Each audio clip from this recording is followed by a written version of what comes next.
ভগবত দর্শনে করেছেন, এই শ্লোকগুলো পরপর অনেকগুলো শ্লোক কোট করেছেন দেখুন। তো এখানে শ্রীনাথ কৃষ্ণ দিয়ে শুরু করেছেন, তদা রজস্তম ভাবা কামলোভাদেনা বিদ্যম স্থিতম সত্য প্রসিদ্ধ।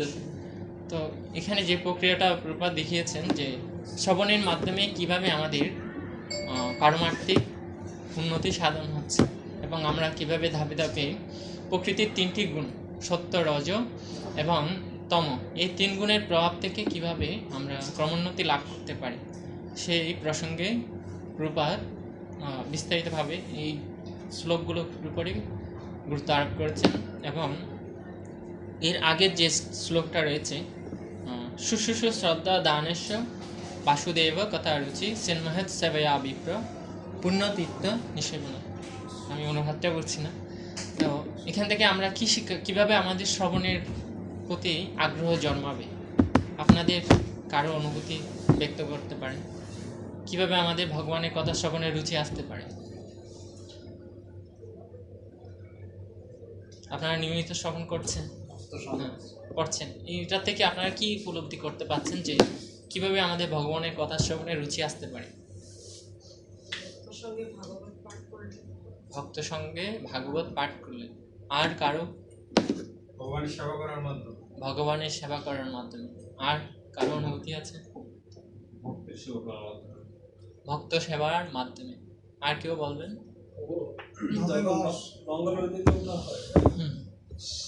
মানে ওই দিনটা শ্রবণের জন্য একটা বিশেষ সময়। আর এছাড়া আপনার যদি অপরাধটা কম করা হয় তখন আপনার এই মনটা ভারী কম থাকে, তখন শ্রবণ করতে মানে খুব ভালো লাগে। আর কারণ সকালে মঙ্গল আরতি করার পরে তখন ওর মানে মাইন্ডটা ফ্রেশ থাকে, তখন শ্রবণে মনোযোগ শ্রবণ করতে বা নিজে নিজে জব করতে, শ্রবণ করতে সবকিছু ভালো লাগে। মঙ্গল আরতিটা যদি ঠিক টাইমে করতে পারে আর কারণ হরিনামটা নিশ্চয় জপ করলে হরিনাম জপের মাধ্যমে শ্রবণ। আর কি ব্রহ্ম মুহূর্তে ভালোভাবে হরিনাম ষোলমালা হয়ে গেলে তাহলে সারাটা দিন সুন্দরভাবে কাটে এবং রুচিও হয়, যে সবকিছুতে রুচি আসে ভগবান সেবায়। অনেকগুলো পয়েন্ট আপনারা বলেছেন। তো তার মধ্যে সবচেয়ে গুরুত্বপূর্ণ যে বিষয়টা প্রভু বলেছেন ভক্ত সেবা। তো এই শ্লোকটার মাধ্যমে, এই শ্রীনাথামের আগের শ্লোক দেখুন আপনারা ভাগবতম খুলুন, প্রথমে স্কন্ধ নিয়ে না, দ্বিতীয় অধ্যায়ের 16 নম্বর শ্লোকটা দেখুন। তো এখানে সিদ্ধান্ত দিচ্ছি কিভাবে ভগবানের কথা শ্রবণে আমাদের রুচি আসতে পারে আসলে। তো ওখানে যেটা বলছে শুশ্রূষ শ্রদ্ধা দানেশ বাসুদেব কথা রুচি সন্মহৎ সেবয়া বিপ্র পুণ্যতীর্থ নিষেবন। প্রথম স্কন্ধে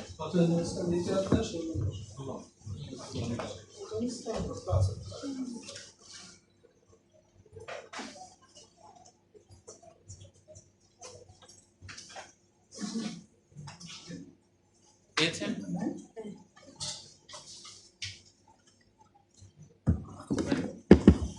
তো শুশ্রূষ শ্রদ্ধা দানেশ বাসুদেব কথা রুচি। তো এখানে বলছে যে বাসুদেব কথায় কিভাবে আমাদের রুচি আসতে পারে। শুশ্রূষ শ্রদ্ধা দানেশ, ভগবানের যে সমস্ত শুদ্ধ ভক্তরা রয়েছে তো তাদের সেবায় বা ভগবানের ভক্তদের সেবায় যখন আমরা নিয়োজিত থাকব, ভক্ত সেবা করব, ওখান থেকেই কি হবে আমাদের শ্রবণে, ভগবানের কথা শ্রবণে রুচি আসবে।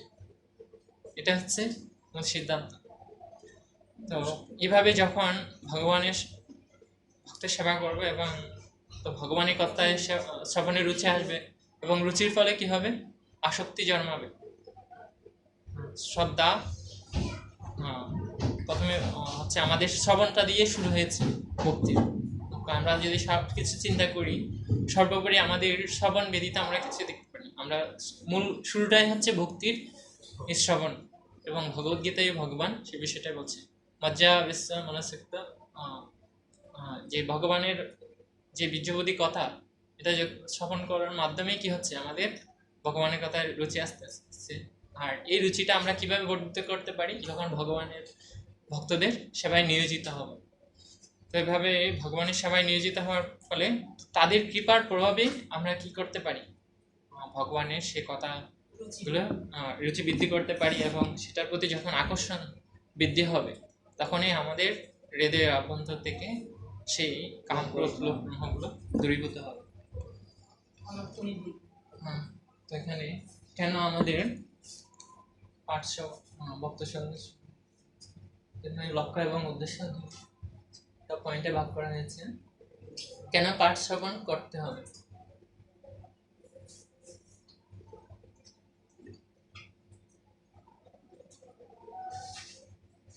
এটা হচ্ছে লক্ষ্য।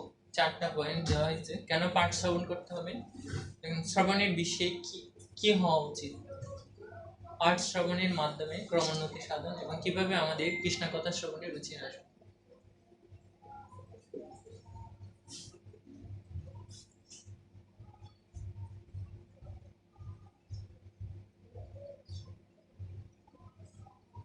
আদর্শ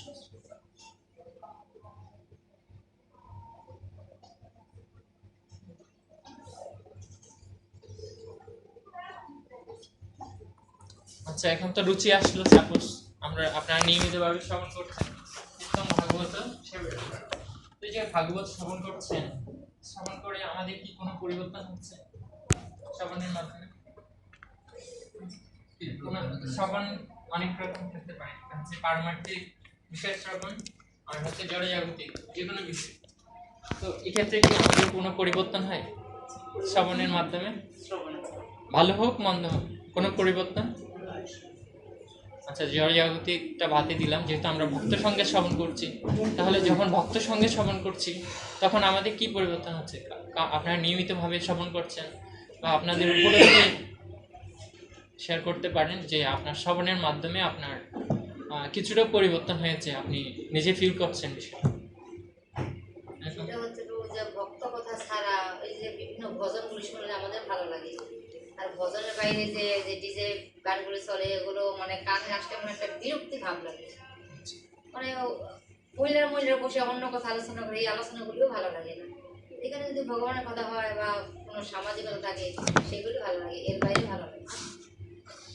মানে শ্রবণের করছেন কিন্তু কি পরিবর্তন দেখতে পাচ্ছি শ্রবণের মাধ্যমে? ভগবানের কথা শ্রবণ করলে কৃষ্ণ কথা আরো জানতে ইচ্ছা হয়, মানে আর একটু জানি বিভিন্ন প্রশ্ন এসে আসক্তি আসে। কোনো পরিবর্তন মানে আপনি পূর্বে একটা সেশনে ছিলেন, কিন্তু যখন আপনি ভক্তের সঙ্গে নিয়মিত ভাগবত শ্রবণ করছেন এর মাধ্যমে আপনার পরিবর্তন সাধিত হয়েছে। যেমন আগে যেমন গান বা নাটক মানে সিরিয়াল দেখার জন্য পুরো একটা আসক্তি ছিল, যেমন ভক্তি জীবনে এখানে আসার পর যেমন শ্রবণ কীর্তনিক ভক্তের সঙ্গে বা মোবাইলে শ্রবণগুলো করার পর থেকে এখন ওগুলোর প্রতি আর একটু ভালো লাগে না, এখন ওগুলো আসে না, এগুলো এখন বন্ধই মানে ভালোই লাগে না। কেউ পড়লে দেখলে তখন তাদের বিরক্তি এসে যায়, তখন দেখলে এটা একটা পরিবর্তন আসছে। আর আগে এটা শোনার পরে নিজের মধ্যে যে ত্রুটিটা আছে সেটা সংশোধনের একটা উদ্যোগ আছে। আচ্ছা, আমার মধ্যে এই ত্রুটিটা আগে আমরা যখন শ্রবণ করতাম তখন জাস্ট শুনতাম, পাঠক বক্তা বললে শুনতাম। এখন যে পরম্পরা ধারায় যে কথাগুলো আসছে প্রতীক দিয়ে বিশেষ গুরু মহারাজ যখন পাঠ দেয় তখন দেখা যায় বহুবার বা ভক্ত সিদ্ধান্ত বহুবার এনাদের এক্সাম্পলগুলো নিয়ে এই বিষয়গুলো আমি বুঝতাম না যে ওনার প্রশ্ন উত্তর বা যে কোনোতেই কেন এই উত্তর এগুলো কেন নিয়ে আসে। আমরা এই শ্রবণের ফলে ভাগবত শ্রবণের ফলে ভক্তের সঙ্গে এই বিষয়গুলো এখন বোঝা যাচ্ছে যে আসলে কোনো সিদ্ধান্ত বা কোনো দিতে হলে মহাজনদের প্রধান অনুসরণ করে দিতে হয়, এই বিষয়টা ভালো বুঝতে আসে। আমাদের মধ্যে ভক্তি এবং শ্রদ্ধা বৃদ্ধি পাচ্ছে। তো আরেকটা দিয়েছি কেন পাঠ শ্রবণ করতে হবে, অর্থাৎ ভাগবত হরিকথামৃত শ্রবণ করতে হবে। তো এই প্রসঙ্গে যেটা বলছে আমাদের কার কাছ থেকে শ্রবণ করা উচিত এটা আসতেছে না উদ্দেশ্যের মধ্যে। তো আমরা জানি স্বাভাবিকভাবে আমাদের ভক্তদের কাছ থেকে, যেটা হচ্ছে অবিষ্ণব মুখোদ্গীর্ণাম তব পুত হরিকথামৃতম শ্রবণম নৈব কর্তব্যম সর্বোচ্ছিষ্ট যথাপ্রয়োগ। তো এখানে প্রভুপাদ তার একটা লেকচারে বলছিলেন যে আমরা অনেক সময় দেখি অনেক রাইটারের বিভিন্ন ভাষ্যকারের বা রাইটারের আমরা বিভিন্ন গ্রন্থ অধ্যয়ন করছি, বিভিন্ন উপন্যাস আদি পড়ছি। তো প্রপাত ডাইরেক্টলি কালকে আমি লেকচারটা শ্রবণ করছি, তো ওখানে ডাইরেক্টলি বলছে, এই শ্লোকটা রেফারেন্স দিয়েছেন যে অবিষ্ণব মুখোদ্গীর্ণম তব পুত হরি কথামৃতম তব পুত কথামৃতম শ্রবণম নৈব কর্তব্যম সর্বোচ্ছিষ্ট যথাপ্রিয়। তো অনেক ভাষ্যকার থাকতে পারে গীতার উপরে, বা অনেক রাইটার রয়েছে বিভিন্ন উপন্যাস আদি তারা বিভিন্নভাবে প্রণয়ন করছে, কিন্তু তারা যদি ভক্ত না হয় বা ভগবান ভক্তি অনুশীলন না করে, আচ্ছা তাদের সেই উপন্যাস আদিও আমাদের পড়া উচিত নয়। কেন পড়া উচিত নয়? কারণ এটার পড়ার মাধ্যমে কি হবে, আমাদের বিষয় বর্ধিত হবে। ঠিক যেভাবে সর্বশ্রেষ্ঠ দুধ যদি কেউ গ্রহণ করে, দুধ যদিও উপাদেয় বস্তু, কিন্তু সেটা যথাযথভাবে আমাদের প্রাণ করতে হবে। যদি সেখানে কোনো বিষাদর সর্প উচ্ছিষ্ট করে সেই দুধটা যদি আমরা গ্রহণ করি, তাহলে কি সে বিষক্রিয়া হবে। তো পরবর্তীতে প্রপাত যেটা বলছেন যে সেজন্য আমাদের ভক্ত সঙ্গে শ্রবণ করতে হবে, এবং যে সমস্ত মহাজনরা বা আচার্যরা ভগবানের বিভিন্ন গ্রন্থ রচনা করেছেন বা উপন্যাস আদি রচনা করেছেন, এই সমস্ত গ্রন্থগুলোই আমাদের শ্রবণ করা উচিত এবং ওখান থেকে আমাদের জ্ঞান আহরণ করার চেষ্টা করা উচিত। আর যারা ভক্ত নয় বা তারা যদি বিভিন্ন উপন্যাস আদি ইয়ে করে, তো এগুলো আমাদের পড়া উচিত নয়। কারণ এটা পড়ার মাধ্যমে কি হবে, আমরা ওইদিকেই ধাবিত হব, মূল পয়েন্ট থেকে আমরা সরে যেতে পারি। তো সেজন্য আমাদের বিশেষ করে যে সমস্ত আচার্যরা বা পরম্পরাক্রমে আমরা যে সমস্ত গ্রন্থাবলী পাচ্ছি, সেগুলোই আমাদের নিয়মিতভাবে শ্রবণ করতে হবে। আর সেজন্যই তো প্রভুপাদ বলছেন যে ইতিপূর্বে বহু ভাষ্যকার কি করেছেন, এই ভগবদ গীতার উপরে বা ভাগবতের উপরে খুব কমই দিয়েছেন, তো ভগবদ গীতার উপরে হাজার হাজার ভাষ্যকার ছিলেন। তো তারা কি করেছেন, বিভিন্ন ভাষ্য প্রণয়ন করেছেন, কিন্তু তারা নিজের জীবনে একটা পালনও করে না, এবং তারা সেটা কি অন্যকে উপদেশ দিতে পটু থাকে, কিন্তু নিজে ভক্তিও অনুশীলন করছে না, ভগবানের ভক্তও না। তো সেজন্য তার যদিও অনেক ভাষ্যকাররা ভগবদ গীতার উপরে বা অন্যান্য গ্রন্থের উপরে বিভিন্ন ভাষ্য প্রদান করেছেন, যেহেতু তারা ভক্ত নয়, তো তারা সেজন্য কি ভগবানের সে গুহ্য রহস্য তারা হৃদয়ঙ্গম করতে পারে না। তো তারা সেজন্য যদি কোনো গ্রন্থ রচনা করে বা কোনো ভগবত বিষয়ক কিছু রচনা করে, সেগুলোতে ভুল ভ্রান্তিতে ভরা। আর সেজন্য তারা কি এই যে এত বছর চলে গেল, বছর 200 বছর ধরে যে সমস্ত গ্রন্থাবলী ইতিপূর্বে চলেছিল, তো এগুলো হচ্ছে কি মানুষকে বিভ্রান্ত করেছে এক প্রকার এবং পথভ্রষ্ট করেছে। তো কিন্তু যে মুহূর্তে ছিল প্রভুপাদ এই ভগবদ গীতার উপরেই ভাষ্য প্রদান করেছেন, তখন থেকেই কি হচ্ছে, মানুষের জীবনে আমূল পরিবর্তন সাধিত হয়েছে। সমগ্র বিশ্বে কিন্তু তার প্রভাবটা আমরা দেখতে পাচ্ছি প্র্যাকটিক্যালি। এটার কি প্রভাবটার একটাই কারণ, যেহেতু প্রভুপাদ ছিলেন ভগবানের একজন শুদ্ধ ভক্ত। তো ভগবান বলছেন যে ভক্তমাম অভিজানাতি যাবান যচ্চাস্মি তত্ত্বত ততমাম তত্ত্বত জ্ঞাতা বিষয়তে তদন্তরম। ভক্তির ধারা আমি সেরূপে কি আমাকে কেউ তত্ত্বত জানতে পারে, এবং সেভাবে তো তত্ত্বগতভাবে জেনে ভগবানের বিষয়ে সে বলতে পারবেন বা বর্ণনা করতে পারবেন। কিন্তু সে নিজে যদি ভগবানের ভক্ত না হয় বা ভক্তি অনুশীলন না করে, ভগবান বলছেন অবজানান্তি আমরা মানুষের তুমি আশ্রিত। তো যারা ভক্ত নয়, তো তাদের কাছে কি আমি আমার সেই ভাবটাকে প্রকাশ করি না। সে সমস্ত মূঢ় ব্যক্তিরা আমাকে একজন সাধারণ মানুষ জ্ঞানে বা একজন মহাপুরুষ জ্ঞানে আমাকে শ্রদ্ধা করতে পারে, কিন্তু ভগবান কি একজন মহাপুরুষ বা একজন শুধু শ্রদ্ধেয় ব্যক্তি? এরকম না। তো সেজন্য মেইন পয়েন্ট হচ্ছে তাকে আগে ভক্ত হতে হবে। আর যখন সে ভক্ত হবে, ভক্তি অনুশীলন করবে বা শুদ্ধ পরম্পরার সাথে তার কানেকশন থাকবে, তখনই সে যথাযথভাবে সেই পারমার্থিক জ্ঞানটা আমাদের প্রদান করতে পারবে। আর যদি সে ভক্ত না হয়, তাহলে তার যদি আমি গ্রন্থাবলী অধ্যয়ন করি বা শ্রবণ আদি করি, তাহলে সেটার দ্বারা আমার কি কোনো পরিবর্তন সাধন হবে না। তো সেজন্য আমরা দেখতে পাচ্ছি ইতিপূর্বে অনেক ভাষ্যকার রয়েছেন, তো তারা ভগবদ্গীতা বা অন্যান্য গ্রন্থের উপরেই টিকা প্রদান করছে বা ভাষ্য প্রদান করেছেন, কিন্তু তার দ্বারা কোনো লাভবানই হয়নি জনগণ। তো প্রকৃতপক্ষে তো সেজন্য কি করতে হবে, প্রভুপাদ কি করেছেন, এই আবার ভক্তি বেদান্ত ভাষ্য আমাদের প্রদান করেছেন। আর সেই ভক্তি বেদান্ত ভাষ্যের মাধ্যমে কি হচ্ছে, আমাদের প্র্যাকটিক্যালি আমরা পরিবর্তনটা লক্ষ্য করছি। এবং যারাই প্রভুপাদের সে সমস্ত গ্রন্থাবলী অধ্যয়ন করছে, তো তাদেরও পরিবর্তন সাধন হচ্ছে। তারা আগে একটা লাইফে ছিল, সেটা পরিবর্তন করে তারা ভক্তিতে, কৃষ্ণ ভক্তির সাথে যুক্ত হয়েছে। তো সেজন্য আমাদের বিশেষ করে আচার্যদের বা পরম্পরাক্রমে যে সমস্ত আমরা গ্রন্থাবলী পাচ্ছি, সেগুলো আমাদের শ্রবণ করতে হবে। আর আরেকটা গুরুত্বপূর্ণ, সেটা হচ্ছে শুদ্ধতা বজায় রাখা। যে যখন কেউ নিজে স্বচ্ছ হবে বা নিজের হৃদয়ে পবিত্র থাকবে বা নিজে সব কিছু সলিডভাবে সে অনুশীলন করবে, আর সেটারই প্রভাবটা পড়বে। হরে কৃষ্ণ। মাতাজি বুঝতে না। ওই যে উপরে দেখলাম বাড়িটা থেকে একটা ভাগবত শ্লোক আছে, কেন পাঠ শ্রবণ করতে হবে? হ্যাঁ, সিংহত সপদা কৃষ্ণ পূর্ণ শ্রবণ, এই শ্লোকটা হবে না? অদৃষ্ট অভদ্রাণী। হ্যাঁ, এটাই রাইট। তো এইভাবেই আমার নেক্সট যে প্রক্রিয়াটা, সেটা হচ্ছে তো এইভাবে নিত্য ভাগবত শ্রবণ করছে। শ্রবণের মাধ্যমে আমাদের যথার্থ কল্যাণ সাধন হবে।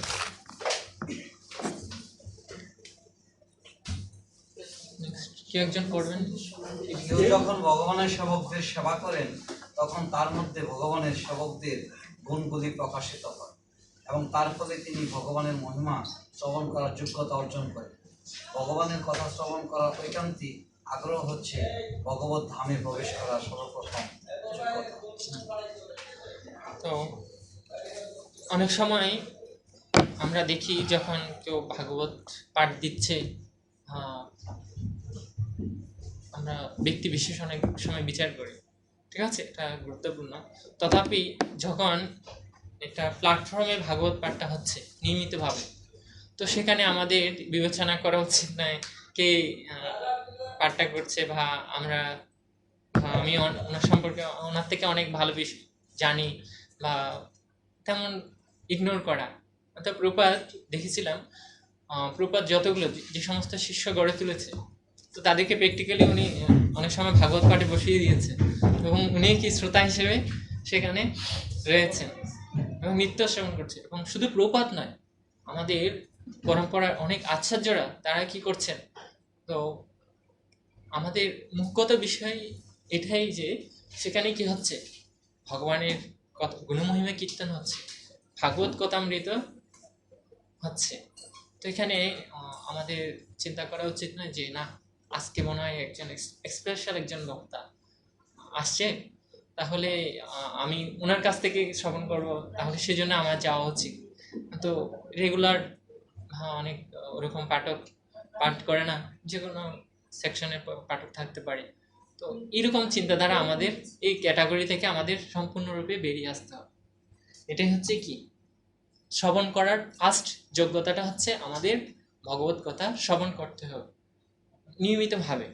এবং সেটা কে দিচ্ছে, বা ওনারা তো মূল কোনো একজন কর্তৃপক্ষ রয়েছে, ওনারা তো বিবেচনা করছে কাকে পাঠ দেওয়া দরকার বা কে দিচ্ছে, সেটা হচ্ছে ওনাদের বিষয়। কিন্তু আমার নিত্য ভাগবত শ্রবণ করতে হবে, আমাকে ভক্তসঙ্গ করতে হবে, ভক্তসঙ্গে যেতে হবে, সেরকম কনফিডেন্সটা আমাদের ওই লেভেলে নিয়ে যেতে হবে। আর সেটাই হচ্ছে আমাদের কি, ভগবত ধামে প্রবেশ করার প্রথম যোগ্যতা।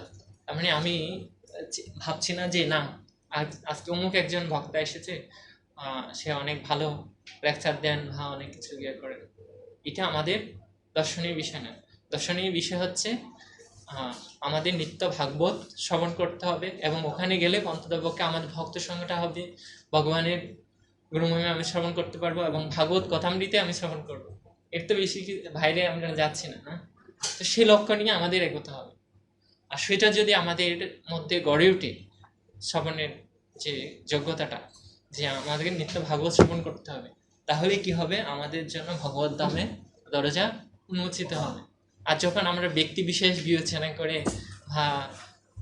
আজকে ভালো লাগলো বা অমুক ব্যক্তি পাঠ দিচ্ছে তো আমি যাব, ওরকম, এটা আসলে যথার্থ যোগ্যতা নয়। এই কোয়ালিটিটা থেকে আমাদের বেরিয়ে আসতে, ঐকান্তিক আগ্রহ। তো আমরা দেখেছিলাম যে অনেক আচার্য এবং শ্রীপদ চারুচন্দ্র দাস ব্রহ্মচারী, তো উনি একজন প্র্যাকটিক্যাল উদাহরণ। উনি প্রত্যেক দিন ভাগবতী ক্লাসে সবার সর্বাগ্রে গিয়ে উনি উপস্থিত থাকেন। উনি ব্যক্তিগতভাবে উনি আমাদের সেটা অনুসরণ দেখিয়ে যাচ্ছেন যে না, আমাদেরও কি করা উচিত, সে কথাটা গ্রহণ করা উচিত।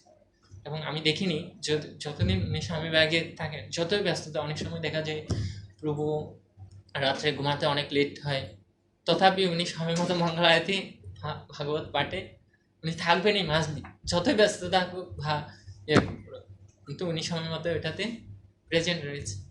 তো উনি হচ্ছেন প্রভু আমাদের জন্য একজন উজ্জ্বল দৃষ্টান্ত।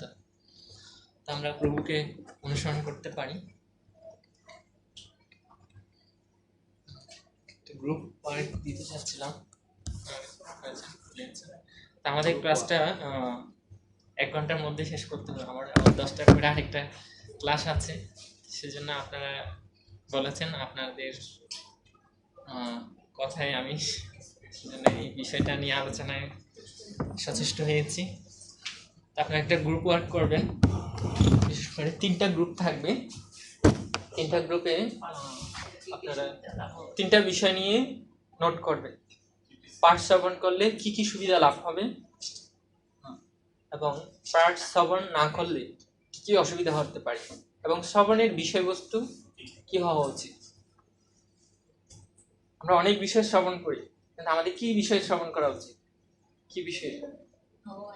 একটা কৃষ্ণ কথা, ঠিক আছে, কিন্তু এর মধ্যে আরো অনেক রকম থাকতে পারে। কৃষ্ণ কথা শ্রবণ করছি, বিশ্লেষণ গুলা, হ্যাঁ, পয়েন্ট আকারে কি কি বিষয় আমাদের শ্রবণ করা উচিত। ওকে, 3টা গ্রুপ করতে পারেন। মাতাজিরা একটা গ্রুপ থাকছে, প্রভুরা এই 5 জন মিলে একটা গ্রুপ করুন। প্রথম আপনার ফার্স্ট গ্রুপ, পাঠ শ্রবণ করলে কি কি সুবিধা আমাদের, সবগুলো না, আপনাদের যে 3 নাম্বার পয়েন্ট শ্রবণের বিষয় কি বিষয় অবশ্যই কৃষ্ণ কষ্ট করে স্টাডি। তবু আমরা ঘুরে বসবো। আপনার মাতাজিরা একটা গ্রুপ 3 নাম্বার 3 নাম্বার পাঠ শ্রবণ না করলে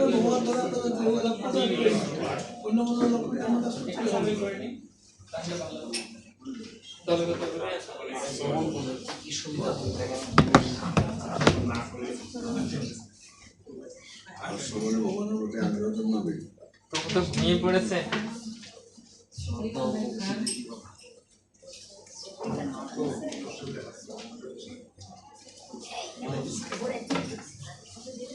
তো এই পয়েন্টগুলো লিখবেন, রেকর্ড করে এখানে এসে আপনারা 2-3 মিনিট করে এই বিষয়ে একজন গ্রুপ লিডার যে যে পয়েন্টগুলো পাচ্ছেন এগুলোর উপরে গ্রেড দিবেন আমাদের সবার জন্য।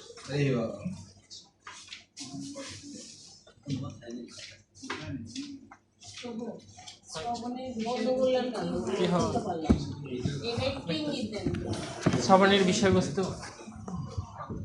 অবশ্যই কৃষ্ণ কথা, বিশেষ করে কিভাবে আমাদের ভগবান ভক্তদের মধ্যে আমরা ভালো সুসম্পর্ক গড়ে তুলতে পারি, এ বিষয়ে আমরা শ্রবণ করতে পারি। তারপর দেখা যাচ্ছে কিভাবে আমরা কৃষ্ণ ভাবনামৃত প্রচার করতে পারি, গ্রন্থ প্রচার করতে পারি, আরো অনেকগুলো বিষয় থাকছে।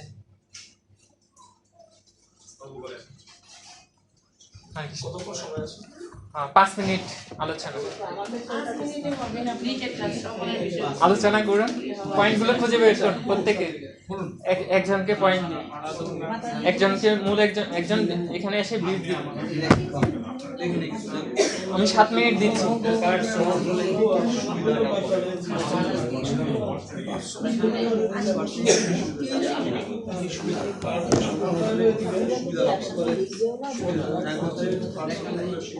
একজনে এসে এখানে হয়েছে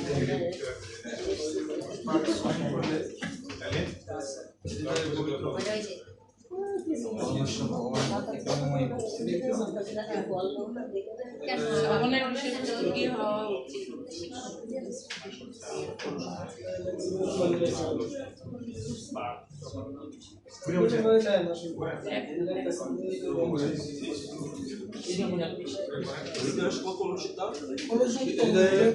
হৃদয়ের কলুষিত বিদ্যুৎ হবে। 2 নম্বর হচ্ছে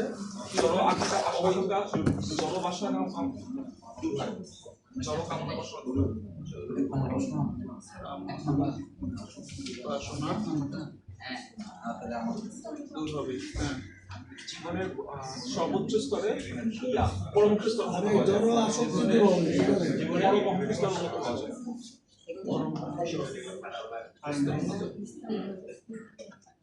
সব গুণাবলী অর্জন করা যায়।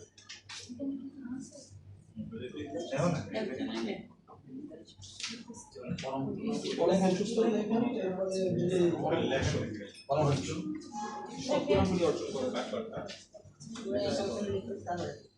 প্র্যাকটিক্যালের কথা বলি, প্রথমে ফিরে যাওয়া যায়। প্র্যাকটিক্যালে যেটা দেখি সেবা করতেছি সেটা সেই কথাগুলো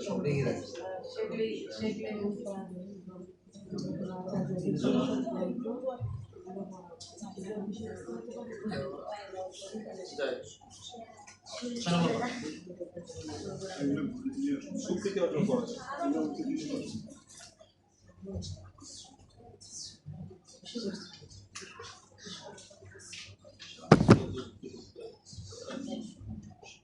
যায়। সাধু বৈষ্ণব শাস্ত্রে শ্রীকৃষ্ণচরণ রতিভাস শ্রীকৃষ্ণ রাধা কৃষ্ণচরণ রতিভাস।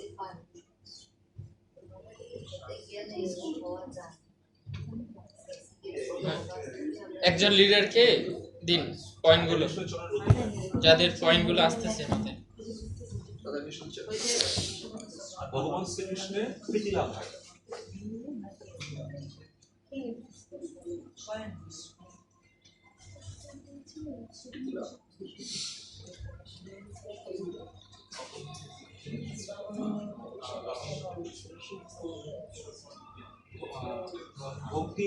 ভক্তি অনুকূল সকল বাসনা পূর্ণ হয়।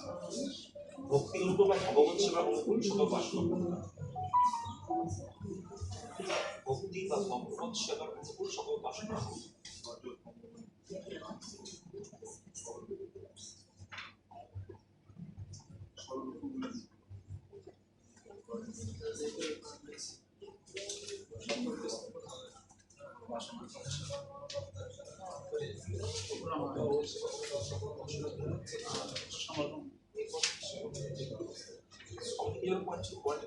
পয়েন্ট হচ্ছে পাঠ শ্রবণ করলে কি কি সুবিধা লাভ হয়। শ্রবণের সুবিধা, পাঠ শ্রবণ করলে কি কি সুবিধা লাভ হয়। পাঠ শ্রবণ করলে কি কি সুবিধা লাভ। শ্রবণের ফলে ভক্তিগত সকল বিঘ্ন দূর হয়।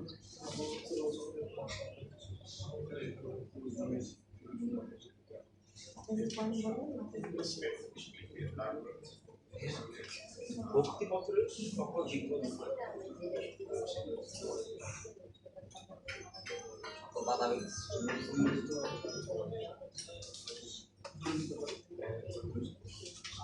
এই পয়েন্টগুলি আর শ্রীগ্রন্থ থেকে মুক্তি লাভ যেটা লেখা দরকার আছে, শ্রীগ্রন্থ থেকে মুক্তি লাভ লেখা দরকার আছে, মানে আমাদের পয়েন্ট বলছে শ্রীগ্রন্থ থেকে মুক্তি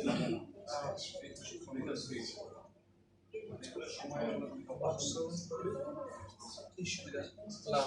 শ্রীগ্রন্থ থেকে মুক্তি লাভ লিখতে পারে এক্সট্রা মানে পয়েন্ট অ্যাঙ্গুলার শ্রীগ্রন্থ থেকে মুক্তি লাভ।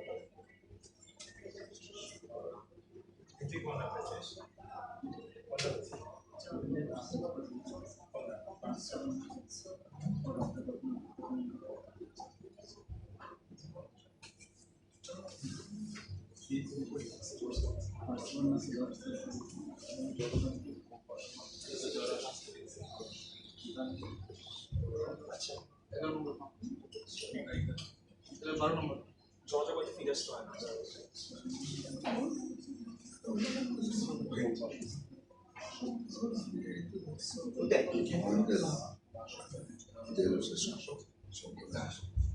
না বলে আর কি চাই। না 13 নম্বর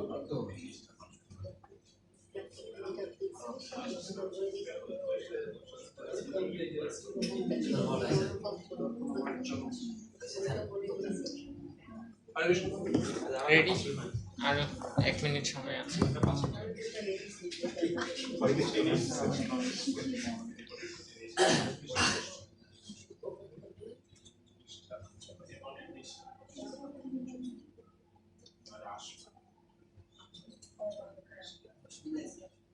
এবং বৈষ্ণবের প্রতি শ্রদ্ধা উদয় হবে।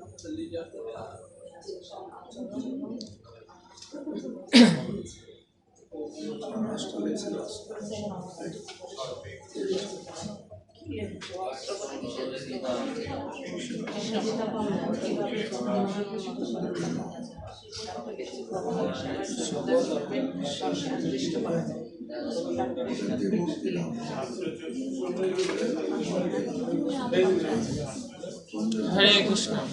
আমি আবার বলছি সবার জন্য, তো আপনারা ইন্ডিভিজুয়ালি লিখছেন, ইন্ডিভিজুয়ালি হবে না, আপনারা গ্রুপ ওয়াইজ যে আলোচনাগুলো পাবেন এগুলো একত্রিত করে একজনেই সেগুলো নিয়ে আবার এখানে এসে আলোচনা করবেন। নির্দিষ্ট সময় থাকবে, এর মধ্যে কি কি বিষয় পাচ্ছেন সেগুলো নিয়ে একটু আলোচনা করতে পারেন।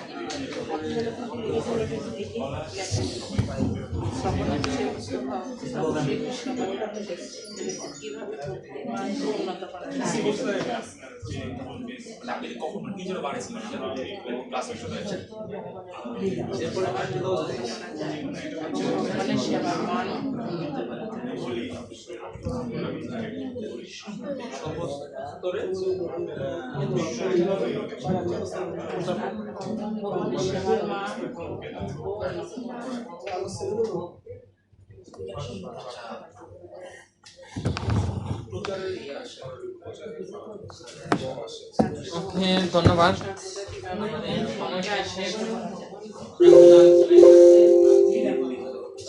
প্রথম গ্রুপ, তাদের একটা গ্রুপের নাম হচ্ছে জগন্নাথ গ্রুপ।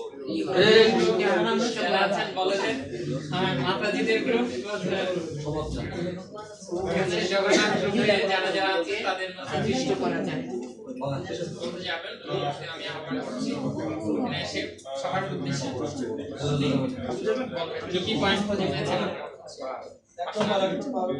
আপনাদের সময় থাকবে 3 মিনিট, সর্বোচ্চ 3 মিনিটের মধ্যে বিষয়গুলো দেখে বলবো। বাকিরা সাইলেন্ট নিজেকে কিভাবে সামনে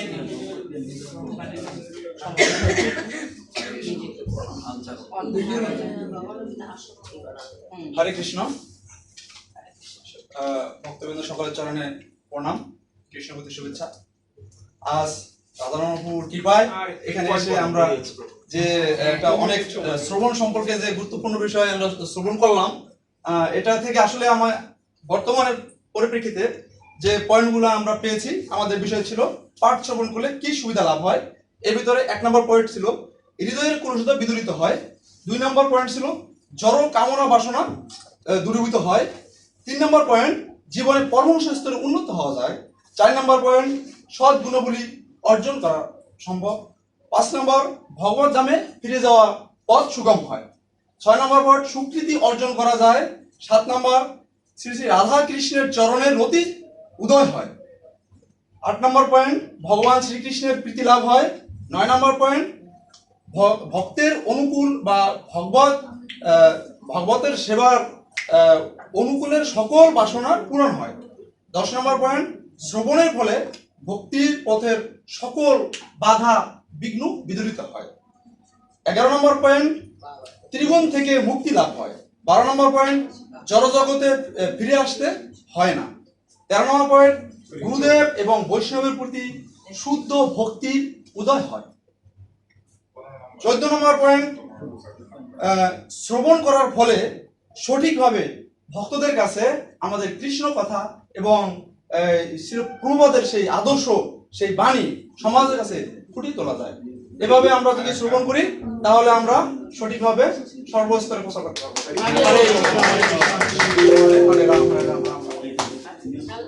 শেষই হবে না, চলতেই থাকবে। ওকে, নেক্সট বলদেব গ্রুপ।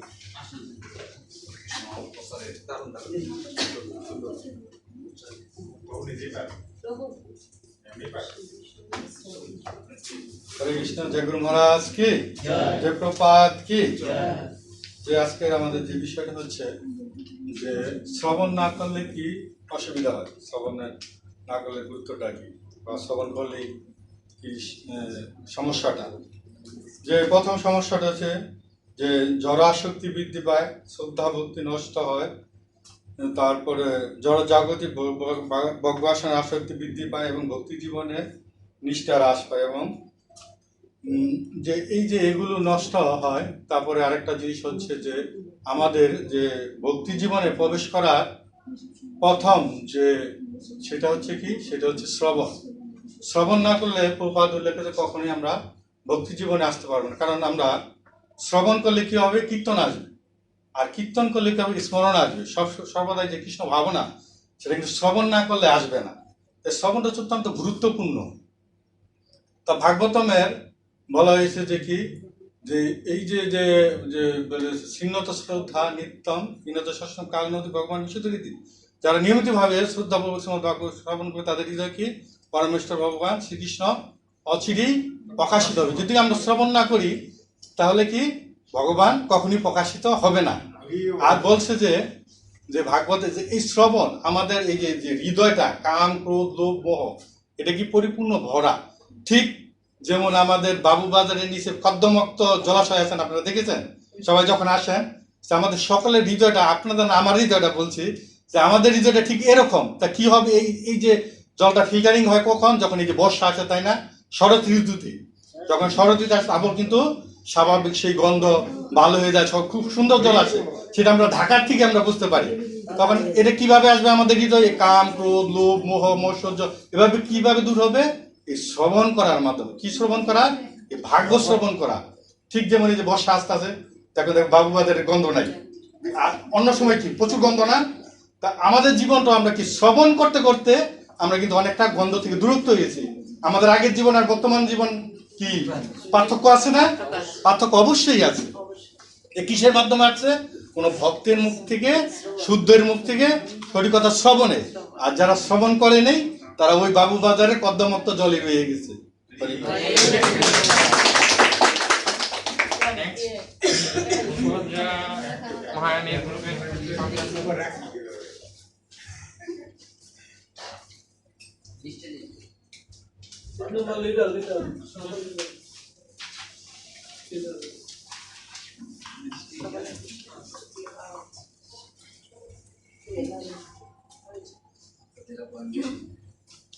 হরে কৃষ্ণ।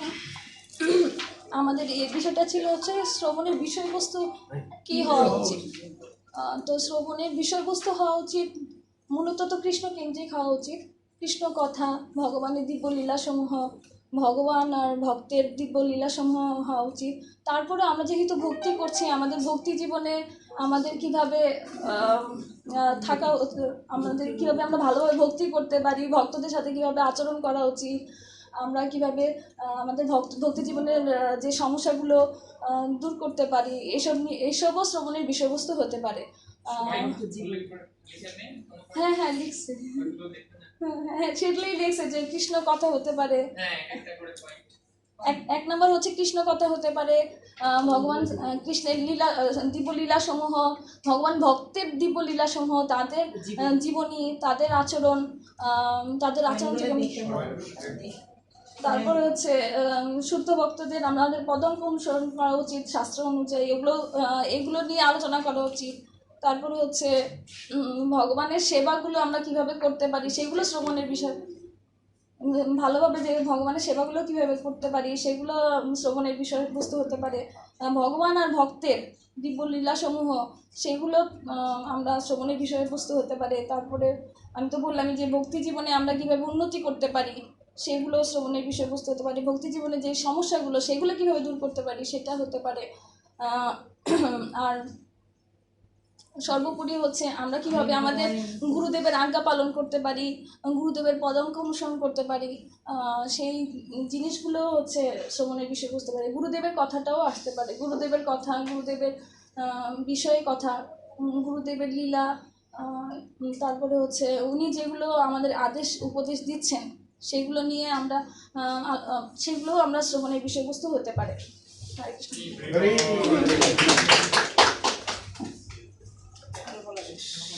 আমরা আচার্যদের কাছ থেকে শ্রবণ বিষয়ক কিছু কোট আচ্ছা আমি একটা কথা বলি, যখন গুরুদেবের কাছে দীক্ষা পেয়েছিলাম তখন একটা দিয়েছিলেন যে আমরা এই যে দীক্ষা আপনারা পেলেন তা মানে আপনাদের সঙ্গে সঙ্গে কৃষ্ণের সেবা ঠিকঠাক মতন করতে পারবেন, এটা কিন্তু আপনারা বরং প্রতিদিন প্রতিনিয়ত সাধু গুরু বৈষ্ণবের সেবা করবেন, তাদের কথা শ্রবণ করবেন। এগুলো করতে করতে পরামর্শ আপনার ভিতরে কৃষ্ণ জাগরিত হবে এবং তখন সব কিছু আপনার ঠিকঠাক এটা আমার ভালো লাগছিল।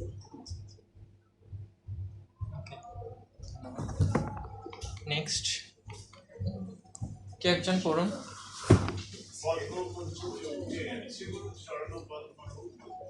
পদ্মবন্ধু চোখের সর্বরোগ ভালো করে এবং চোখের সমস্ত ময়লা পরিষ্কার করে দেয়, কিন্তু এটি হৃদয়ের ময়লা পরিষ্কার করতে পারে না।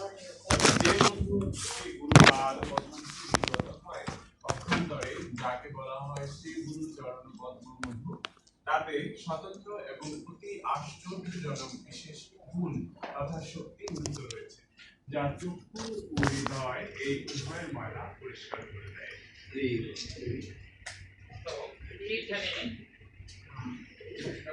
পদ্ম মধু চোখের সর্বরোগ ভালো করে। পদ্ম মধু আপনারা দেখেছেন কখন? দেখেন, আমরা শ্রবণ করছি, তো এটা পাওয়াটা খুব রেয়ার। পদ্ম মধু সহজেই সবাই পায় না। তো এই পদ্ম মধুটা আহরণ করতে এটা কোথেকে আসে? পদ্ম মধু মানে কি? পদ্ম ফুলের থেকে। হ্যাঁ, তো কিছু ক্যাতরি ফুল রয়েছে। এই ক্যাতরি ফুলটা কি করছে, যদিও একটু মনোযোগী হন, এতটা কাঁটাযুক্ত, খুব দেখতে সুন্দর, মধু পাওয়া যায়।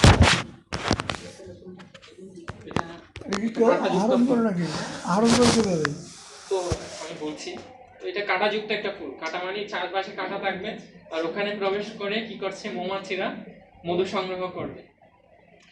তো এটার এক্সাম্পল দেওয়ার এটার কারণ হচ্ছে আমরা প্রতিদিন গুরু বন্দনায় গিয়ে থাকি। শ্রী গুরু চরণ পদ্ম কেবল শপথি সত্য বন্ধময়ী বন্ধময়ী সাবধান। তো এই শ্রী গুরুদেবের চরণকে কিসের সাথে তুলনা করা হচ্ছে? পদ্ম ফুলের সাথে। তো শ্রী গুরু চরণ পদ্ম কেবল ভগবতী সত্য, এটা হচ্ছে ভক্তির উৎস। এখান থেকে ভক্তিটা সহজে লাভ করা যাবে। এই ক্যাতরি ফুলটা কি করছে, ক্যাতরি ফুলে যখন মৌমাছি মধু সংগ্রহ করতে যায়, তখন অনেক সময় দেখা যায় মধু সংগ্রহ করতে গিয়ে সে অনেক ক্ষত বিক্ষত হয়ে যায়।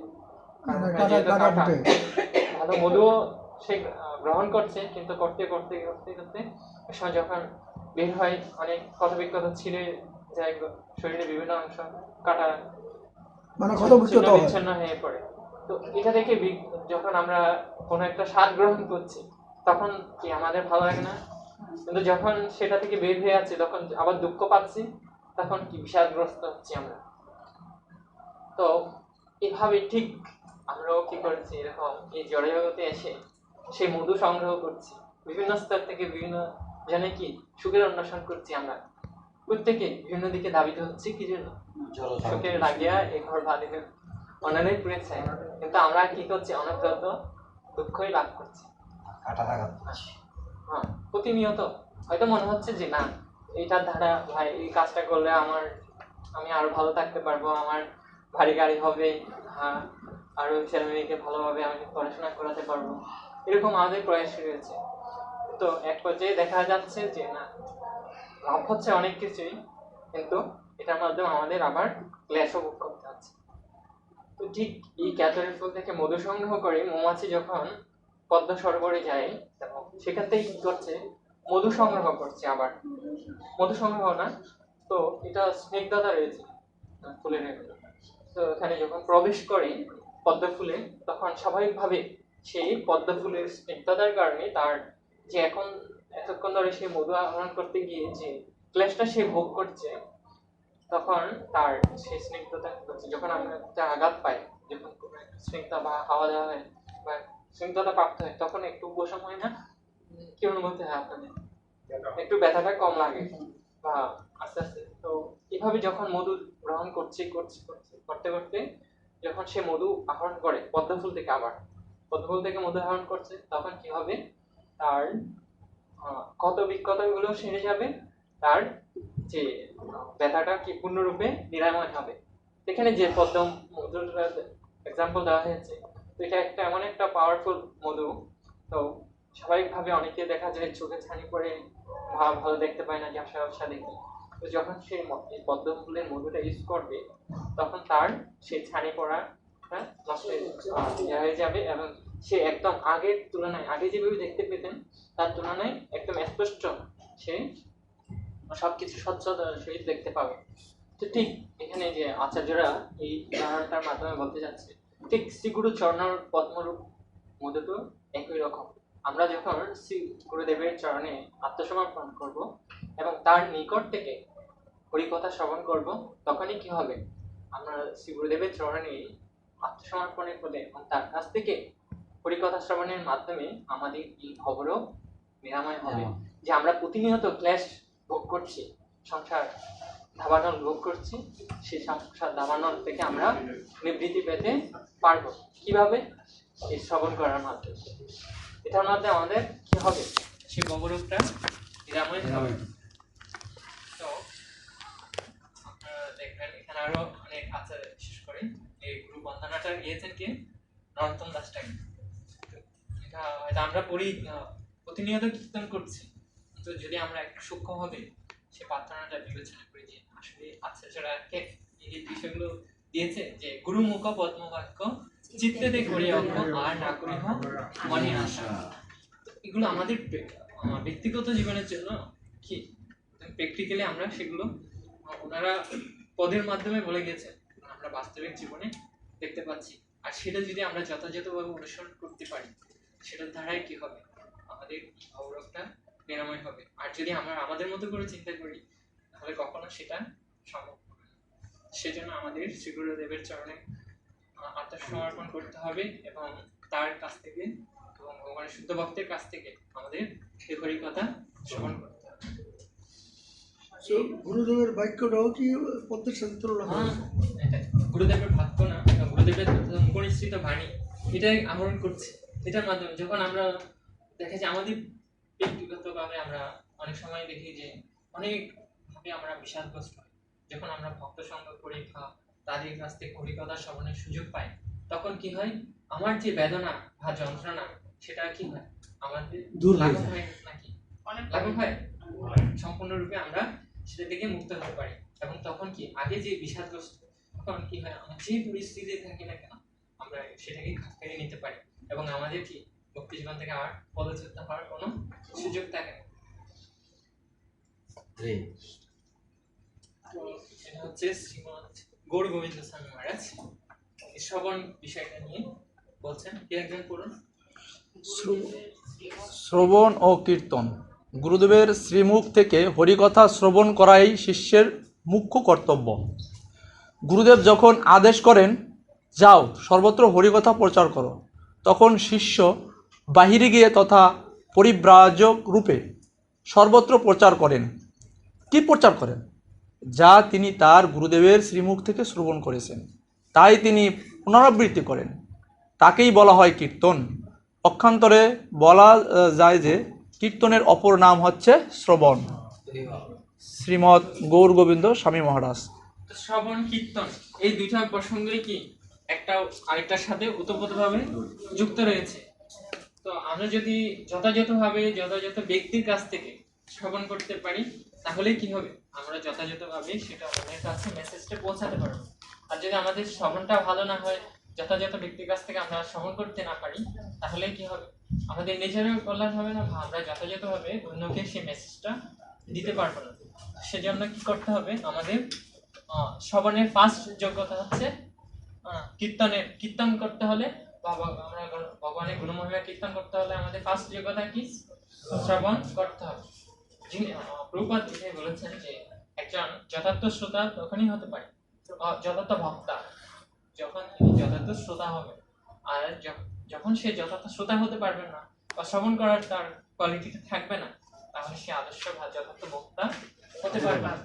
আমরা উপলব্ধি করতে পারছি এটা, যে আমরা দেখি অনেক ভাগবত বক্তা রয়েছে বা অনেক তারা নিয়মিতভাবে পাঠ দিচ্ছেন, আসলে আসছে কেন? কারণ তারা নিয়মিতভাবে এই ভগবত তত্ত্ব বিষয়গুলো শ্রবণ করছে। এভাবে বলছে যখন শ্রবণটা যথাযথ হবে তখন সে যথাযথভাবে কীর্তন করতে পারবে। এটা আরেকটা বিষয়, কীর্তন করার জন্য তাকে কি হতে হবে? ঊর্ধ্বতন কর্তৃপক্ষের অনুমোদিত ব্যক্তি। প্রভুপাদ এই বিষয়টা নিয়েও বলছিলেন যে আমাদের অনুমোদিত ব্যক্তির কাছ থেকে শ্রবণ করতে হবে। অনুমোদিত ব্যক্তির কাছ থেকে নয়, অথরাইজ পার্সন। তাহলে কি হবে? আমাদের নলেজটা পারফেক্ট হবে। আর যদি আমরা অনুমোদিত ব্যক্তির কাছ থেকে শ্রবণ করি তাহলে আমরা যথার্থ জ্ঞানটা আহরণ করতে পারবো না। সেজন্য শ্রবণ এবং কীর্তন দুটোই পরস্পর, একটার সাথে আরেকটা ওতপ্রোতভাবে সম্পৃক্ত রয়েছে। সেজন্য আমাদের যথাযথ, যদি আমরা যথার্থ বক্তা হতে চাই তাহলে আমরা যথার্থ আগে শ্রোতা হতে হবে। আর শ্রোতার উপরেই ডিপেন্ড করছে। এবং ছিল ভক্তি সিদ্ধান্ত সরস্বতী ঠাকুর প্রভুপাদ, দেখবেন প্রভুপাদ যে সমগ্র বিশ্বে কৃষ্ণ ভাবনামৃত প্রচার করেছে, প্রভুপাদের কি যোগ্যতা ছিল? প্রভুপাদের একটাই যোগ্যতা ছিল, এটা হচ্ছে উনি তার গুরুদেবের শ্রীমুখ থেকে যথাযথভাবে সেই ভগবত তত্ত্বের বিষয়গুলো শ্রবণ করেছেন। আর সেগুলোই কি করেছেন? অ্যাকুরেট, কোনোরূপ ব্যক্তিতে নয়। এরকম নয় যে আমি এক ধরনের শ্রবণ করছি বা সেটাকে বিক্রি করে আমার মনোভাব মতো আমার সেখানে আমার মতো করে সেটা গিয়ে করছে। অ্যাকুরেট হতে হবে। এরকম আমাদের ব্যক্তিগত কোনো বিষয় সেখানে আসবে না। আমরা ঠিক গুরুদেবের কাছ থেকে যেভাবে শ্রবণ করছি ঠিক অ্যাকুরেট বিষয়টাই আমাদের অন্যের কাছে প্রচার করতে হবে। এটার মাধ্যমে কি হবে? জগতের কল্যাণ হবে।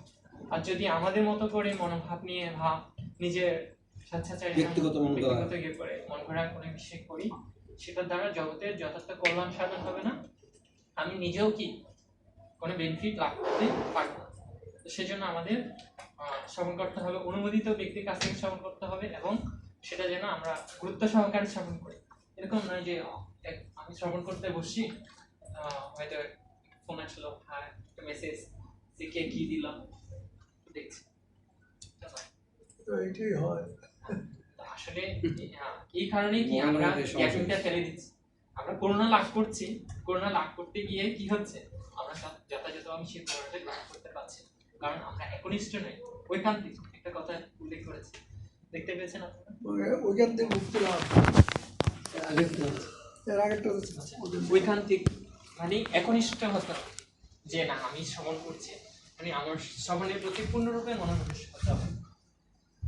আর তখনই সেটার বেনিফিটটা আমরা পূর্ণরূপে লাভ করতে পারি। তো আমি এক সময় ক্লাস দিচ্ছি, একটা ক্লাসের জন্য প্রস্তুতি নিচ্ছিলাম। তো বিষয়টা এমন হয়েছিল যে আমি বারবার রিপিট করছি, মানে আমার একটা বিষয় যে আমি চাচ্ছিলাম যাতে সেটা যেন পারফেক্টলি আমি সেই বিষয়টা অন্যের কাছে যথাযথভাবে পৌঁছাতে পারি। তো আমি যতক্ষণ পর্যন্ত নিজে সেটা না বুঝবো ততক্ষণ অন্যের কাছে সেটা প্রেজেন্টেশন করতে মানে সেটা পুনরাবৃত্তি করতে হবে তো, সেটা পুনরাবৃত্তিটা যথাযথ হবে না। আমার একুরেট গুরুত্ব দিয়ে সেটা আমাকে নিতে হবে। আর সেটা যখন আমরা গুরুত্ব দিয়ে নিব, সেটার দ্বারা কি হবে? অটোমেটিকলি আমাদের পরিবর্তন আসবে। সেটার জন্য জোরাজুরি করা বা আদার্স কিছু প্রয়োজন থাকে। নেক্সট আরেকজন শ্রবণের ফলে ভক্তিলতার বীজ অঙ্কুরিত হয়। পরমেশ্বর ভগবানের আশীর্বাদ ব্যতীত স্বরূপে অধিষ্ঠিত হওয়ার কোনো সম্ভাবনা নেই। পরম জ্ঞানের আলাপ প্রাপ্ত না হলে জড়া প্রবৃত্তির বহু জীবন সংগ্রামে জীবকে তীব্র যাতনা ভোগ করতে হয়। তাই গুরুদেব হচ্ছেন ভগবানের কৃপার মুক্ত। বদ্ধ জীবকে প্রত্যক্ষভাবে গুরুদেবের আদেশ প্রাপ্ত হতে হয়। গুরুদেব বদ্ধ জীবের হৃদয়ে কৃষ্ণ ভক্তির বীজ বপন করেন এবং তার উপদেশ শ্রবণ করার ফলে সেই বীজ অঙ্কুরিত হয় এবং তার জীবন ধন্য হয়। জয় শ্রী। তো এখানে গুরু মহারাজ এই বিষয়টা ব্যক্ত করছেন যে আমাদের ভক্তিলতার বীজ আমরা বলি যে দীক্ষাকালে কি আমরা ভক্তিলতার বীজ লাভ করি না? গুরুদেব ভক্তিলতার বীজ অর্পণ করছে, আর সেই ভক্তিলতার বীজটা অঙ্কুরিতগম কিভাবে হবে? যদি ছবি নিতে পারবেন, আমি দিয়ে দিব যদি প্রয়োজন হয়, সমস্যা নেই, পরে নিয়ে। তো এই যে ভক্তিলতার বীজটা অঙ্কুরোদ্গম কিভাবে হবে? আমরা যদি চারা লাগাই, সেখানে জলের আবশ্যকতা রয়েছে, জল দিতে হবে, বা এটা পরিচর্যা করতে হবে, আগাছা টাগাছা থাকলে সেগুলো রেখে দিতে হবে, তখনই কি হবে? সেটা বর্ধিত হবে। অঙ্কুরোদ্গম করার ফার্স্ট প্রসেসটা কি? জল দিতে হবে। আর যদি আমরা জল না দিই, অল্প অল্প জল না, হ্যাঁ দিবেন, অল্প অল্প হোক, জল তো দিতে হবে না। তো শ্রবণ কীর্তন রূপ জলে করে সেচন, নিত্য করতে হবে আমাদের। এরকম নয় যে যে আমি এখন শ্রবণ করলাম, আরেক মাস পরে গিয়ে শ্রবণ করবো। নিত্য এইভাবে যখন এটা পরিচর্যা করবো, শ্রবণ কীর্তন রূপ জল সেচন করবো, সেই ভক্তিলতার বীজটা অঙ্কুরোদ্গম হবে। এখানে দিয়েছে দেখি, বদ্ধ জীবকে প্রত্যক্ষভাবে গুরুদেবের আদেশ প্রাপ্ত হয়ে গুরুদেব হতে হয়। গুরুদেব বদ্ধ জীবের হৃদয়ে কৃষ্ণ ভক্তির বীজ বপন করেন এবং তার উপদেশ শ্রবণ করার ফলে সেই বীজ অঙ্কুরোদ্গম হয় এবং তার জীবন ধন্য হয়। আর এইভাবে যখন আমরা সেই ভক্তিলতার বীজটা লাভ করব এবং শ্রবণের মাধ্যমে, শ্রবণ কীর্তনের মাধ্যমে সেখানে জল সেচন করব, তখনই কি হবে? সেটা ক্রমে ক্রমে বর্ধিত হয়ে কি ভগবত গোলদীপ বৃন্দাবন অব্দি পৌঁছে যাবে, ভগবানের চরণারবিন্দে পৌঁছে যাবে। সেজন্য আমাদের এটা অব্যাহত রাখা উচিত। এরকম নয় যে না আমি এখন এক মাস পর পর যখনই সুযোগ পাই সেই সুযোগটা আমাদের কাজে লাগাতে হবে।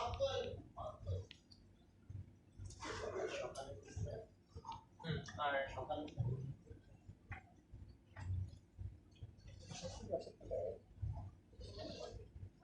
নেক্সট কার কাছ থেকে শ্রবণ করতে হবে? কার কাছ থেকে শ্রবণ করা উচিত? নববিধা ভক্তি সর্বপ্রথম ও সবচেয়ে গুরুত্বপূর্ণ হচ্ছে শ্রবণ। ভগবান তাই অর্জুনকে বলেছেন তৎশ্রীণু, অর্থাৎ আমার কাছ থেকে শ্রবণ করো। ভগবান শ্রীকৃষ্ণের চেয়ে নির্ভরযোগ্য আর কেউ নেই, আর তাই তার কাছ থেকে শ্রবণ করার মাধ্যমে এই জ্ঞান আহরণ করলে যথাযথভাবে কৃষ্ণ ভগবান হয়ে ওঠার শ্রেষ্ঠ সুযোগ লাভ করা যায়। তাই এই জ্ঞানের শিক্ষা সরাসরি শ্রীকৃষ্ণের কাছ থেকে বা শ্রীকৃষ্ণ শুদ্ধ ভক্তের কাছ থেকে লাভ করতে হয়। কেতাবী বিদ্যার অহংকারে মত্ত অভক্ত ভুইফুরের কাছ থেকে নয়।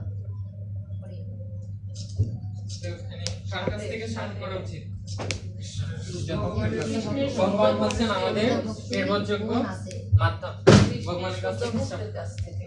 তো আমরা তো ভগবানের কাছ থেকে শ্রবণ করার সুযোগটা পাবো, সেই সুযোগটা আমাদের লাভ করার সুযোগ নেই। এবং ভগবদ্গীতায় পরপর 3টা শ্লোকে সিদ্ধান্ত দিচ্ছে যে বিশেষ করে যেহেতু ভগবানের অনুমোদিত ব্যক্তি কে সৎ গুরুদেব, তার সাথে ভগবানের সাথে একটা কানেকশন রয়েছে, সেটা হচ্ছে পাওয়ার হাউসের সাথে। ঠিক যেভাবে পাওয়ার হাউসের সাথে এই বিদ্যুতের লাইনটা সংযুক্ত আছে বিধায় কি আমাদের এরকমটা আলোকিত হচ্ছে, আমরা স্লাইড দেখাতে পারছি, বিভিন্ন কিছু চালনা করতে পারছি, ফ্যান ঘোরাতে পারছি। তো এইভাবে কি হচ্ছে, সেটা পাওয়ার হাউসের সাথে কানেকশন আছে বিধায় আমরা সবকিছু করতে পারছি। যদি পাওয়ার হাউসের সাথে কানেকশন না থাকে তাহলে সম্ভব। তো কৃষ্ণ হচ্ছেন সুপ্রিম পার্সন, এক প্রকার পাওয়ার হাউস। আর যে তড়িৎ প্রবাহ, তড়িতের মাধ্যমে তারের মাধ্যমে বিদ্যুৎটা প্রবাহিত হচ্ছে, সেটা হচ্ছে কি, সেটা হচ্ছে একজন সদ্গুরুদেব বা গুরু পরম্পরা ক্রমে সেই জ্ঞানটা আমাদের কাছে পৌঁছে যাচ্ছে। তো যে সমস্ত আচার্য বর্গরা বা গুরুবর্গরা রয়েছেন, তারা এক প্রকার কি এই তারের সাথে তুলনা করা যায়। এটা এক্সাম্পল দিয়েছিলাম আমাদের গৌর গোবিন্দ স্বামী মহারাজ তার একটা লেকচারে। তো বিষয়টা দেখতে পাচ্ছেন যে যেসব দেখতে পারবেন। তো গুরুবর্গরা, সমস্ত গুরুবর্গরা হচ্ছেন একটা পরিবাহী।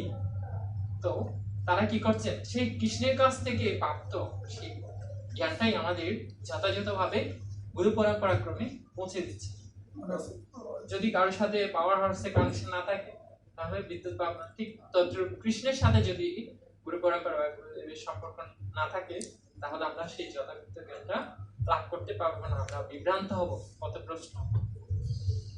তো সেজন্য এই জন্যই প্রভুপাদ বলছেন অবিষ্ণব মুখোদ্গীর্ণম তব পুত হরিকথামৃতম শ্রবণম নৈব কর্তব্যম সর্বোচ্ছিষ্ট যত প্রিয়। তো যারা ক্যাথাবিবিদ্যা হয়তো তারা পাণ্ডিত্য জড়জাগতিক অনেক উচ্চ ডিগ্রি থাকতে পারে, পাণ্ডিত্য থাকতে পারে, কিন্তু যদি না সে ভক্ত না হয়, তার সাথে গুরু পরম্পরার সাথে কানেকশন না থাকে, সে সমস্ত ব্যক্তিদের কাছে যদি আমরা উপন্যাস পড়ি, গল্প আদি পড়ি, সেটা দ্বারা আমাদের কল্যাণ হবে? হ্যাঁ, সেটা দ্বারা আমরা পারফেক্ট জ্ঞানটা লাভ করতে পারবো না। সেই জন্য প্রভুপাদ বলছে এই সমস্ত ক্যাথাবিবিদ্যা গুরুদের কাছ থেকে আমাদের কখনোই হরিকথা শ্রবণ করা বিভিন্ন যা কিছু হরিকথা শ্রবণের জন্য এটা নিষেধ করেছে সব। ভুইপোটা ওই বইগুলোই বলছে অনেক জ্ঞান থাকবে, ক্যাথাবিবিদ্যার জ্ঞান থাকবে, অহংকারের দ্বারা মুক্ত থাকবে। তো আরেকটা ছোট্ট প্রশ্ন করি, এটা হয়তো অনেকের ইয়ে হতে পারে, এই যে গ্রাম দেশে হরিণ নাম কীর্তন যোগ্য হয়, এরা কিন্তু বেশিরভাগ ক্ষেত্রে যে বিড়ি খায়, অমুক খায় তমুক খায়, সেসব কীর্তনে কি আমাদের যোগ দেওয়া উচিত না অনুচিত? হ্যাঁ, তো শ্লোক বললো সর্বশেষ তাদের সংগ্রহ করা উচিত। মানে তারা কিন্তু খুব ধুমধাম করে অনেক লোক আসে। ছিল প্রভুপাদ একটা বিষয়ই মেজার করছে, বলছে আপনারা এক্সাম্পলটা শুনেছেন অনেক সময়, প্রভুপাদ বলছে যে আকাশে কি হচ্ছে, অনেক তারা রয়েছে কিন্তু চন্দ্র বলুন, কিন্তু ওখানে আর কি একটা চন্দ্র রয়েছে, যখন রাত্রে জ্যোৎস্না তখন কি হয়, পুরো পৃথিবীটাকে আলোকিত করার জন্য এত সহস্র লক্ষ তারা কি করতে পারছে না, আলোকিত করতে পারছে। তো তার মধ্যে একটা চাঁদ কি করছে, পুরো পৃথিবীটাকে আলোকিত করে রাখছে। তো বলছে সেজন্য একটা চাঁদই যথেষ্ট, আমার অত তারার দরকার নেই। এরকম নয় যে হয়তো আমরা ভাবতে পারি যে না, যে জনসংখ্যা বেশি, তো মূল মেজারমেন্ট বিষয়টা কি আমাদের, সেজন্য আরেকটা বিষয় কোয়ালিটি এবং কোয়ান্টিটি, দুইটা বিষয় মেনটেন করছে। তো কোয়ান্টিটি গুরুত্বপূর্ণ না কোয়ালিটিটাই গুরুত্বপূর্ণ। আর যখন কোয়ালিটিটা অ্যাকুরেট হবে, তখন কোয়ান্টিটিটা যথাগতিত হবে, সেটা দ্বারা কল্যাণই হবে। আর যদি আমাদের গুণগত মানটা অক্ষুণ্ণ না থাকে, আমাদের গুণগত মানে যদি সমস্যা থাকে, তাহলে আমরা পারফেক্ট কোয়ালিটিটা পারফেক্ট কি প্রোডাকশন দিতে পারবো না, তাহলে সেটা দেখতেও উৎপন্ন হবে না, তার সেটার দ্বারা কল্যাণ হবে। হয়তো সংখ্যায় অনেক বিষয় হতে পারে, কিন্তু কোয়ালিটিটা মোস্ট। কোয়ালিটির উপরে ভিত্তি করে যদি আমরা, তো এটা একটা জেনারেল প্রিন্সিপাল, সে আমরা কোনো একটা জিনিস কিনতে গেলে কোনটা ভালো হবে, আমার সব কিছুর জন্য উপকারী হবে, সেই বিষয়টা আমরা জ্ঞান করছি, আমরা কোয়ালিটিটা দেখি কিনা। ঠিক ভক্তি জীবনের ক্ষেত্রে সেম বিষয়টাই কাজ করে। এবং সেজন্য আমাদের ভক্তি জীবনে যাতে কোয়ালিটি উন্নত হয়, আমাদের পারমার্থিক উন্নতি সাধন হয়, সেটাই আমাদের বক্তব্য। কোয়ান্টিটি জয় শ্রী প্রভুপাদ জয় প্রভু কি জয়, প্রভু জয় হোক। খুব ভালো ক্লাস হচ্ছে প্রভু। গুরুত্বপূর্ণ